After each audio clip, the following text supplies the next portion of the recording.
মুন্সিগঞ্জ জেলা যুবদলের সাবেক সংগ্রামী সাধারণ সম্পাদক, আন্দোলন সংগ্রামের কারা নির্যাতিত যুব সম্রাট আব্দুল সালাম মোল্লা, তার পাশেই বসে আছেন আরেকজন যুব সমাজের আইকন, বাংলাদেশ জাতীয়তাবাদী যুবদল লৌহজং উপজেলা শাখার বিপ্লবী আহ্বায়ক মুক্তার হোসেন খান আমার মাঝে উপস্থিত রয়েছেন, যিনি আমাদের পূর্বাঞ্চল তথা লৌহজংয়ের প্রতিটি গ্রামে গঞ্জে যিনি সমাজসেবার হাতকে প্রসারিত করে চলেছেন।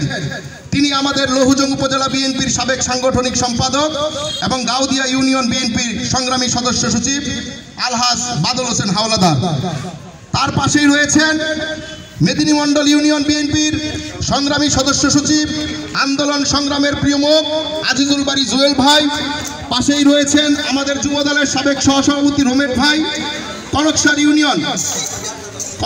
ইউনিয়ন বিএনপির সাবেক সাংগঠনিক সম্পাদক, আমার জন্মস্থান নাগেরহাটের কৃতি সন্তান আসলাম ভাই সহ আমার যুবদলের মনির হোসেন ভাই, বায়োজিৎ ভাই, খিদিরপাড়া ইউনিয়নের শান্তু পাঠান ভাই এবং আমার শ্রদ্ধাভাজন চাচা জামাল মির্ধা সহ যুবদলের হীরা ভাই এবং মহিলা দলের আয়েশা আলম নার্গিস আপা এবং আমার মামা ইঞ্জিনিয়ার তারেক সহ সকলকে জানাই আমি সশ্রদ্ধ সালাম।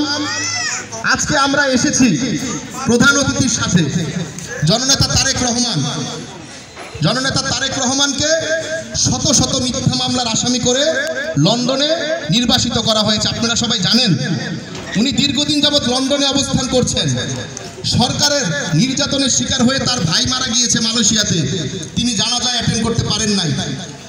তার মা দেশনেত্রী বেগম খালেদা জিয়াকে একটি পরিত্যক্ত কারাগার, আপনারা সবাই তো জেলখানা দেখেছেন, অনেকে যেতে পারেন নাই, টিভিতে দেখেছেন না, ওইখানে ফাঁসির আসামি হয় না, ওইখানে আসামি আত্মহত্যা করে না।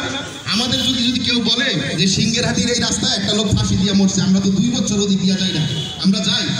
তাহলে খালেদা জিয়ার মতো একটা মানুষকে, একটা প্রধানমন্ত্রীকে এই পরিত্যক্ত কারাগারে বন্দী করে রাখছে,